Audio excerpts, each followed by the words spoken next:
کچھ لوگ کہتے ہیں کہ امریکہ وہ افغانستان میں شکست نہیں ہوئی بلکہ وہ یہاں کے وسائل لوٹنے آیا تھا اور اپنا مقدر پورا کر کے چلا گیا ہے، اور کہتے ہیں امریکہ، یہ بات تو غلط ہے۔ اچھا آگے کہہ رہے ہیں امریکہ طالبان کو ہر مہینے $، دیتا ہے۔ اب طالبان نے بگرام ایئر بیس ہی ان کے حوالے کیا ہوا ہے، مجھے نہیں پتا بگرام ایئر بیس حوالے کیا ہے کہ نہیں کیا۔ یہ بات ہے امریکہ شکست کھا کے گیا، لیکن امریکہ بہت ہوشیار ہے، امریکہ ہے بہت ہوشیار، شکست کھانے کے بعد بھی وہ آرام سے بیٹھتا نہیں ہے۔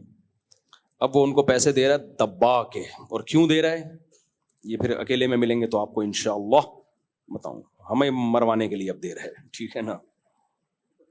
اب وہ کہہ رہا ہے کہ انہوں نے ہمیں نیمبو چٹائے ہیں نا، تو کچھ اب ہم بھی ان کو بھی چترول لگائیں گے، تو اب وہ الٹا گیم، اب گیم کیا ہو گیا ہے، الٹ گیا۔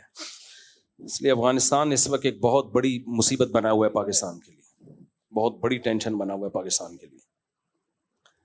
تو بس اس میں مزید کچھ تبصرہ نہیں کر سکتا، احسان فراموشی ہے۔